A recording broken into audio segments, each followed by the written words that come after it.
Hello दोस्तों, आप सभी का स्वागत है कॉपकॉस एग्री एजुकेट प्लेटफॉर्म पे। मैं डॉक्टर गणेश जाधव। आप हमारे साथ पढ़ेंगे complete course on fundamental of crop physiology बॉट 1 to 1 lecture syllabus design by fifth dean committee ICR new Delhi. तो क्रॉपकॉस क्या है? क्रॉपकॉस is one of the largest online agri educate platform है। इसमें हम एग्रीकल्चर के सभी एग्जाम की तैयारी कर सकते हैं। तो ये my self doctor Ganesh Jadhav, ये हमारी एक्सपर्ट मेंबर टीम है। तो दोस्तों, ये आप लोगों को हर एक सब्जेक्ट में स्पेशलिस्ट है। आपको हर एक सब्जेक्ट के बारे में ये जरूर पढ़ाएंगे। तो ये है आपका फंडामेंटल ऑफ क्रॉप फिजियोलॉजी का सिलेबस, और इस सेकंड सेक्शन में आप देखने वाले plant cell and its overview लेने वाले। तो दोस्तों, हमने पहले सेशन में क्या देखा था कि डिफ्यूजन क्या है, ऑस्मोसिस क्या है, इम्बिबिशन क्या है, इसके बारे में हमने फर्स्ट सेशन में किया था। तो थोड़ा उसका ओवरव्यू लेंगे। तो ऑस्मोसिस क्या होता है? तो ऑस्मोसिस क्या होता है? It is the movement of molecule from the lower concentration to higher concentration through semi permeable membrane. इसको कहते हैं हम ऑस्मोसिस। और उसके एग्जैक्ट अपोजिट क्या होता है? डिफ्यूजन होता है, जो higher to lower concentration movement करता है पार्टिकल की। ओके। तो हम इस सेशन में हम क्या पढ़ने वाले थे कि what is mean by cell क्या होती है। जो ऑस्मोसिस होता है वो सेल में होता है। तो वो सेल क्या है, प्लांट सेल क्या है, और उसके सेल ऑर्गेनल क्या क्या है, ये हम इस लेक्चर में हम आज पढ़ाने वाले हैं। तो दोस्तों, उसके ऊपर 2 या 3 क्वेश्चंस हर एक एग्जाम में पूछे जाते हैं सेल के ऊपर। तो थोड़ा ध्यान से देखिए, हम ये लेक्चर अच्छी तरह से पढ़ाएंगे। तो what is mean by cell? तो सेल क्या होती है? The cell is structural and functional unit of plant. Structure and functional unit of plant का जो होता है उसे हम सेल कहते हैं। ओके। और सेल, प्लांट सेल जो है वो डिस्कवर्ड की है रॉबर्ट हुक ने। रॉबर्ट हुक ने क्या किया है? प्लांट सेल डिस्कवर्ड की है। तो वेरियस प्लांट सेल, तो सेल होती है, उसके स्ट्रक्चर होता है। तो प्लांट सेल के कौन से सेल ऑर्गेनल होते हैं? तो फर्स्ट है cell wall, then plasma lamella, cytoplasm, endoplasmic reticulum, ribosome, Golgi body, lysosome, spherosome, chloroplast, mitochondria and nucleus. तो इसके बारे में हम थोड़ा थोड़ा पढ़ लेंगे कि ये क्या है, समझ में लेंगे। तो ये है प्लांट सेल की स्ट्रक्चर। तो प्लांट सेल की स्ट्रक्चर, इसमें क्या होता है, एक जरूर देखिए कि कौन से स्ट्रक्चर प्लांट सेल के अंदर आते हैं। तो ये न्यूक्लियस है, ये आउटर जो है वो सब सेल वॉल दिख रही है, ये क्लोरोप्लास्ट है, माइटोकॉन्ड्रिया है, एंडोप्लाज्मिक रेटिकुलम है, न्यूक्लियस है, ये टोनोप्लास्ट वैक्यूल्स है, ये गोल्गी apparatus। तो ये है प्लांट सेल की ओवरव्यू डायग्राम। तो फर्स्ट सेल ऑर्गेनल है सेल वॉल। तो सेल वॉल क्या है? तो सेल वॉल है semi rigid laminated external non living covering है। सेल वॉल क्या है? जो ऊपर का जो कवरिंग होता है उसे हम सेल वॉल कहा जाता है। और सेल वॉल क्या है? तो cell wall is non living component है। सेल वॉल क्या है? Cell wall is the non living component of the cell. और वो क्या है? सेमी रिजिड लैमिनेटेड एक्सटर्नल है, वो बाहर की तरफ से, तो एक्सटर्नल है। तो उसका फंक्शंस क्या है? तो उसका फंक्शन क्या है? Mechanical support and maintenance. जो सेल है उस सेल को डिफाइनाइट शेप देने के लिए और उसको सपोर्ट करने के लिए सेल वॉल की जरूरत होती है। और ये जो सेल वॉल है वो एनिमल सेल्स में एब्सेंट होती है।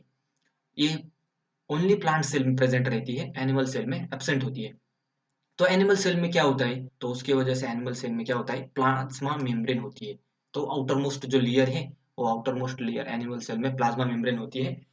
और सेल, प्लांट सेल में तो सेल वॉल ही हो जाती है। ओके। तो cell wall is secreted in the living portion, that is protoplasm. जो प्रोटोप्लाज्म है वो सेल वॉल क्या करती है? सीक्रेट करती है। And it is made up of primary cellulose and complex carbohydrate material. Primary cellulose and complex carbohydrate material से ये सेल वॉल बनी हुई है। तो cell wall divided into 3 parts. तो जो सेल वॉल है वो 3 पार्ट में डिवाइड होते हैं। First one is primary cell wall, then secondary cell wall, and third one is a middle lamella. तो दोस्तों, जो सबसे अंदर होती है वो होती है प्राइमरी सेल वॉल। उसके बीच में होती है मिडल लैमेला, और लास्ट में जो होती है वो सेकेंडरी सेल वॉल होती है। Okay. The middle lamella is common layer between the two adjacent layer consisting. तो जो मिडल लैमेला है वो कैल्शियम आणि मैग्नीशियम पेक्टिट इस सब्सटेंस से बनी होती है। Okay, primary cell wall are typically thin while the secondary cell wall thicker. जो प्राइमरी होती है वो थिन होती है, और जो सेकेंडरी सेल वॉल होती है वो सेकेंडरी सेल वॉल क्या होती है, थिक होती है। Okay, primary cell wall is characteristics of young growing cell. तो प्राइमरी सेल वॉल जो है वो कैरेक्टरिस्टिक्स क्या है, किसकी है, तो यंग ग्रोविंग सेल जो है, जो मेरिस्टेमेटिक सेल जो यंग ग्रो होते हैं उसका कैरेक्टरिस्टिक्स है।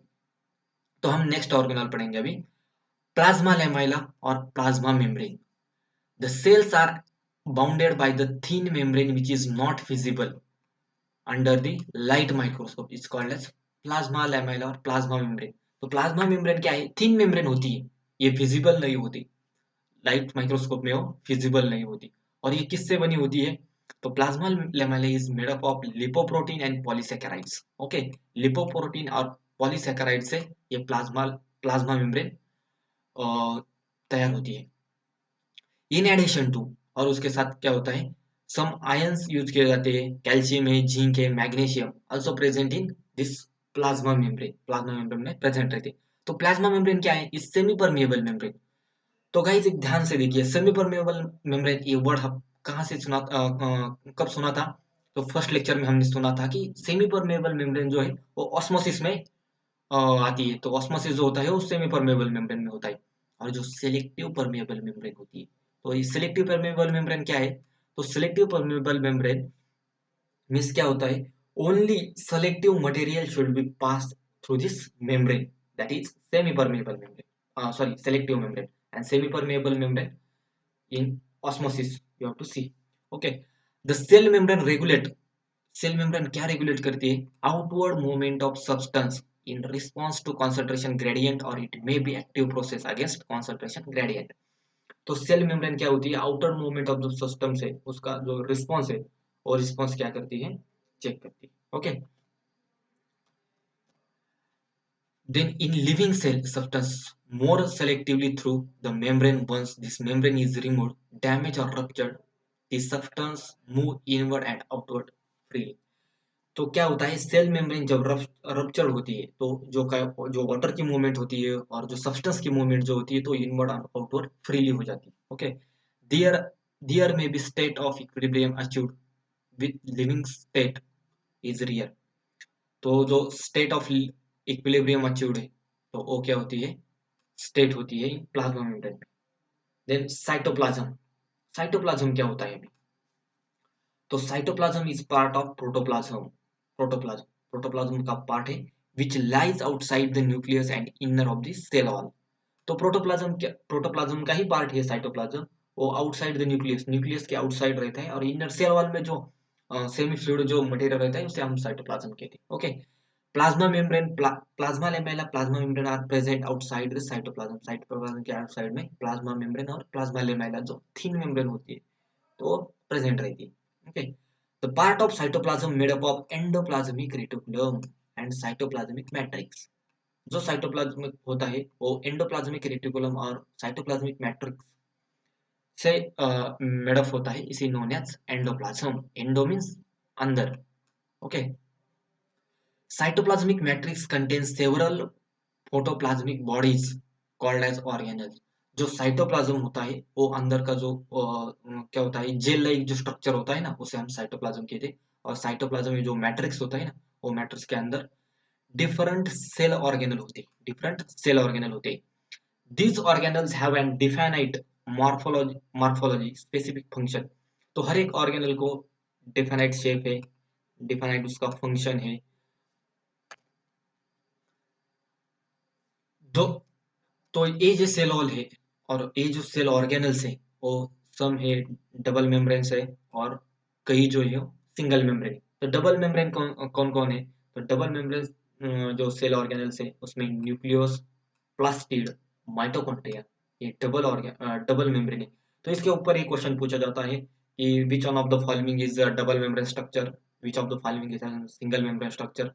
तो सिंगल मेम्ब्रेन में डायक्टोसोम्स और microbodies. Then endoplasmic reticulum. So endoplasmic reticulum, that is ER, endoplasmic reticulum. The cytoplasm of meristematic cell is interlaced by network of membrane bounded vascular system called as cytoplasmic or endoplasmic reticulum.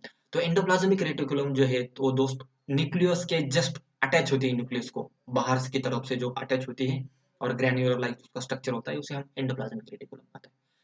The membrane bounded this system, तो जो ये endoplasmic reticulum है तो lipoprotein structure से बने हुए होते हैं। The endoplasmic reticulum from storage and conduct system and is concern with the storage secretion and transport of protein synthesis. तो सबसे मेन उसका काम जो फंक्शंस होता है वो फंक्शंस क्या है, तो एंडोप्लाज्मिक रेटिकुलम में प्रोटीन सिंथेसिस होता है। तो एंडोप्लाज्मिक रेटिकुलम में सबसे पहले क्या होता है, प्रोटीन सिंथेसिस होता है, उसका सिक्रेशन होता है, ट्रांसपोर्ट होता है इन द सेल। ओके, तो it is also concern with the lipid metabolism, और लिपिड मेटाबॉलिज्म होता है। तो अभी कैसा होता है, तो एंडोप्लाज्मिक रेटिकुलम के दो पार्ट है, that is rough endoplasmic reticulum and smooth endoplasmic reticulum. तो rough and smooth endoplasmic reticulum में क्या होता है, तो रफ एंडोप्लाज्मिक रेटिकुलम में गाइस प्रोटीन सिंथेसिस होता है, और जो लिपिड सिंथेसिस होता है वो स्मूथ एंडोप्लाज्मिक रेटिकुलम में होता है। Okay, then ribosomes. तो राइबोसोम्स क्या है, तो ribosomes are the microscopic particle associated with endoplasmic reticulum and floating free in cytoplasm. तो साइटोप्लाज्म में वो घूमे रहते हैं, और जो अपने क्या है एंडोप्लाज्म के रेटिकुलम है तो उसको क्या करते हैं, वो एसोसिएट रहते हैं, तो उसे हम राइबोसोम्स कहते हैं, क्यों, और माइक्रोसोम्स भी कहा जाता है। तो राइबोसोम्स है तो microsomal functions of a cytoplasms contain 40 to 50% of cell RNA होती है, उसमें 50% ऑफ सेल प्रोटीन होते हैं एंड 50% ऑफ सेल फोटोलिपिड्स होते हैं इन राइबोसोम। तो राइबोसोम का मेन फंक्शंस क्या है, तो राइबोसोम प्रोटीन सिंथेसिस करते हैं, क्या करते हैं, प्रोटीन सिंथेसिस करते हैं। Ribosomes ribosomes occur in cytoplasm into group, तो क्या होते हैं 2 3 4 5 ऐसे ग्रुप में, और राइबोसोम क्या होते हैं साइटोप्लाज्म में ऑक्यूर्स रहते हैं। Okay, this groups have been called as polyribosomes, polysomes, ergasomes और राइबोसोमल क्लस्टर, जो साथ में रहते हैं ना उसकी वजह से उसको क्लस्टर कहा जाता है। Okay, then lysosomes. लाइसोसोम्स क्या है, तो lysosomes is light fractions after the centrifugation which contain the high level of hydrolyse enzyme. तो अभी ये क्या बोला है उन्होंने कि सेंट्रीफ्यूगेशन, सेंट्रीफ्यूगेशन मीन्स क्या होता है, तो सेडिमेंटेशन होता है। जब हम पार्टिकल उसकी पार्टिकल को हम जब 10 टाइम्स या 1000 टाइम्स जब रोटेट करते हैं इन सेंट्रीफ्यूगेशन ट्यूब में, तो उसका सेपरेशन होता है। सेपरेशन होता है मतलब क्या होता है, उसके एंजाइम्स अलग होते हैं, उसका प्रोटीन्स अलग होता है। तो ये हाइड्रोलाइज एंजाइम, लाइसोसोम्स क्या है, हाइड्रोलाइज एंजाइम्स है। और इस हाइड्रोलाइज एंजाइम्स का यूज क्या है, तो डिग्रेडेशन करता है सेलुलर बायोलॉजिकल सब्सटेंस। जो सेल के अंदर जो डिग्रेडेबल बायोलॉजिकल सब्सटेंस है तो उसका क्या करता है, वो डिग्रेडेशन करता है।